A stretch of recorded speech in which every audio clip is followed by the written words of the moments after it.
미스터 빅 기법. 경찰이 잠입 수사를 통해 자백을 유도하는 수사 기법으로 가상의 범죄 조직을 만들어 활용하는 방법입니다.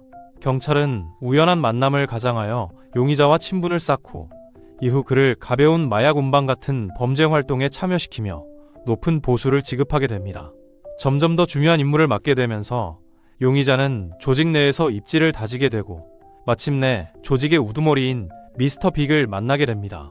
그는 사실 고도로 훈련된 경찰의 잠입 수사관으로 용의자에게 경찰이 그의 유죄 증거를 파악했고 곧 체포될 수 있어 조직이 위험한 상태임을 밝힙니다. 따라서 조직을 지키기 위해 용의자의 과거 범죄에 대한 세부 사항을 들어야 함을 설득하며 자백을 유도하게 되죠. 이 마지막 대화는 모두 녹화되며 자백을 확보한 후 용의자는 체포됩니다. 이 기법은 마지막 수단으로 사용되지만 무고한 용의자가 조직에 머물기 위해 선의와 충성심으로 거짓 자백을 할 가능성도 존재합니다. 굿캅, 배드캅 기법. 이 기법은 두 명의 수사관이 서로 다른 태도를 취하는 방식입니다. 한 명은 가혹하고 위협적인 태도를 보이고 다른 한 명은 동정적이고 온화한 태도로 용의자에게 도움을 주려는 모습을 보입니다. 쉽게 말해 당근과 채찍 개념으로, 예를 들어 용의자를 거칠게 다루던 배드캅이 미리 약속된 시점에 그럴듯한 핑계를 대며 자리를 비우면 굿캅이 신문을 대신하게 되고 그는 동료 경찰의 신문 태도에 대신 사과하며 담배와 음료를 권하면서 모든 것을 털어놓으면 얼마나 편하겠느냐고 자백을 권유하게 됩니다. 이렇게 몇 차례 어르고 달래는 것을 반복하게 되면 결국 용의자가 모든 것을 술술 불어넣게 되는 것이죠. 하지만 이 기법은 쉽게 간파될 수 있으며 악한 경찰의 지나친 공격적인 태도가 오히려 용의자를 완전히 적대적으로 만들 위험이 있습니다. 유도 질문 기법. 질문자가 특정한 답변을 유도하기 위해 전략적으로 질문을 구성하는 기법입니다. 질문 자체에 특정한 전제를 사실인 것처럼 가정하여 피의자가 실수로 사실을 인정하도록 만듭니다. 자존심 공격 기법. 용의자의 자존심을 건드려 자신을 방어하는 과정에서 정보를 흘리도록 유도하는 방법입니다. 보통 정보 제공자의 개인적 가치를 깎아내리듯이 공격하며 용의자는 자신을 정당화하고 자존심을 회복하기 위해 관련 정보를 제공하게 됩니다. 하지만 실패할 경우 피의자와의 신뢰가 무너질 위험이 있습니다. 거짓말 탐지기 기법. 피의자의 신체 반응을 측정하여 거짓말 여부를 판단하는 장비를 이용한 기법입니다. 심박수, 혈압, 호흡, 피부 전도율 등의 변화를 감지하여 분석합니다. 테스트는 먼저 명백한 사실을 질문하여 피의자의 기본적인 반응 패턴을 확인한 후 사건과 관련된 질문을 던지면서 반응을 비교하는 방식으로 진행됩니다. 이때 피의자가 거짓말 탐지기의 성능을 신뢰할수록 효과가 높아집니다. 그러나 감정적으로 불안정한 사람, 천식이나 심장병 등을 가진 사람에게는 정확도가 낮아질 수 있습니다. 또한 심리적 요인에 따라 거짓말을 하더라도 탐지를 피할 수도 있으며 반대로 무고한 사람이 거짓 판정을 받을 가능성도 존재합니다. 최근에는 음성 분석을 통한 심리적 스트레스 측정기 등 새로운 기술이 개발되고 있지만 여전히 완벽한 진실 판별 도구는 존재하지 않습니다. 침묵 기법. 조사관이 용의자의 답변 후 침묵을 유지하여 용의자가 불안감을 느끼도록 만듭니다. 용의자는 이 불편한 침묵을 깨기 위해 추가 진술을 하게 될 가능성이 높아집니다. 쉽게 말해 용의자에게 무언의 압박을 가하는 기법이죠. 고문. 정보를 얻거나 자백을 강요하기 위해 개인에게 참기 어려운 신체적 또는 정신적 고통을 가하는 행위를 말합니다. 이는 인간의 존엄성을 심각하게 침해하는 행위로 현대에는 국제적으로 금지되어 있습니다. 반복 질문 기법. 같은 질문을 반복하여 피의자가 피로감을 느끼고 결국 더 많은 정보를 제공하도록 만듭니다. 또 시간을 두고 같은 질문을 다시 함으로써 피의자가 이전과 동일한 답변을 유지하는지 확인합니다. 일관되지 않은 답변은 거짓말이나 기억의 왜곡을 나타낼 수 있으므로 이를 통해 진술의 신뢰성을 평가할 수 있습니다. 비공식 신문 기법.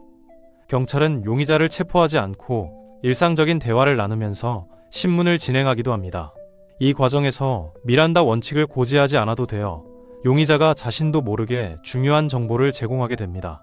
따라서 용의자가 긴장을 푸는 상황을 만들어 자발적으로 정보를 제공하도록 유도하는 것이고, 또 공식적인 신문 장소에서 벗어나 편안한 환경에서 대화를 나누며 경계심을 푸는 장소 변경 기법도 있습니다. 신원 확립 기법. 용의자에게 당신의 범죄가 이미 확인되었다는 메시지를 전달하여 심리적 압박을 가하는 방식입니다. 이 기법의 목적은 용의자가 이미 자신이 범죄자로 인식되고 있음을 받아들이게 만들어 자백을 유도하는 데 있습니다. 구체적으로는 조사관이 용의자에게 사건과 관련된 구체적인 일부 증거나 상위 기관의 확인 사실을 제시하는 것이죠. 피스 기법. 강압적인 방식 대신 협력적인 분위기를 조성하는 기법으로 영국에서 개발됐으며 5가지 단계로 진행됩니다. 사건에 대한 정보를 최대한 수집하고 진술 대상자를 선정하는 계획 및 준비 단계, 긴장을 풀어주고 편안한 환경을 조성하는 관계 형성 및 설명 단계, 피의자가 충분히 설명할 기회를 제공하는 진술 청취 및 확인 단계, 진술 내용을 정리하고 상호 이해 여부를 확인하는 마무리 단계, 진술의 효과를 분석하고 향후 개선할 점을 검토하는 평가 단계로 이루어지며, 이 기법은 거짓 자백의 위험을 줄이며 단순한 자백이 아닌 사건의 전반적인 진술을 확보하는 것을 목표로 합니다. 리드 기법. 리드 기법은 3단계로 구성됩니다. 먼저 사실 분석, 그 다음 행동 분석, 마지막으로 9가지 신문 절차를 진행하게 됩니다. 신문 절차는 피의자의 범죄 연루 정황이 충분할 때만 진행되며, 조사관은 평온하고 이해심 많은 태도를 유지하면서 점진적으로 피의자가 진실을 말하도록 유도합니다. 조사관은 피의자가 범죄를 저지르게 된 이유를 심리적으로 정당화하는 다양한 시나리오를 제시하며 피의자가 부인을 최소화하도록 유도합니다. 또 1-2가지 선택지를 주어 어느 쪽을 선택하든 자백하는 방향으로 유도합니다. 피의자가 범죄를 인정하면 목격자 앞에서 같은 진술을 하도록 하며 이후 자백의 신뢰성을 검증합니다. 최소화, 최대화 기법. 조사관이 범죄의 심각성을 낮춰 보이도록 하여 피의자가 가벼운 처벌을 받을 수 있다고 믿게끔 만들어 자백을 유도하는 기법을 최소화 기법이라고 하며, 반대로 최대화 기법은 범죄를 극도로 심각하게 보이도록 하여 피의자가 강한 형벌을 피하기 위해 어쩔 수 없이 자백하도록 유도합니다. 이 기법은 심리적 압박으로 거짓 자백을 유발할 가능성이 있어 논란이 있습니다. 급속 질문 기법. 여러 조사관이 연속적으로 질문을 던져 용의자가 혼란을 느끼게 만듭니다. 이는 피의자가 빠른 템포의 압박을 느껴 실수로 모순된 진술을 하도록 유도하는 방법입니다. 최면 신문 기법. 증인을 최면 상태로 유도하여 무의식에 접근함으로써 기억을 회상하게 하는 방법입니다. 이 기법은 의식적으로 기억하지 못하거나 억압된 정보를 추출하는 데 사용됩니다. 최면 상태에서 증인은 평소보다 기억을 더 상세하게 떠올릴 수 있으며, 이는 사건의 진상을 파악하는 데 도움이 될 수 있습니다. 그러나 최면 상태에서 회상된 정보는 피최면인의 암시성에 영향을 받을 수 있어 거짓 기억이 생성될 위험이 있습니다. 따라서 이러한 정보를 증거로 활용할 때는 신중한 검증이 필요합니다.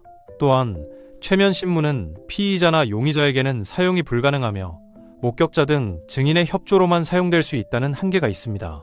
다음 영상에서 더 유익한 이야기로 찾아오겠습니다. 재밌게 보셨다면 구독과 좋아요로 응원해주세요.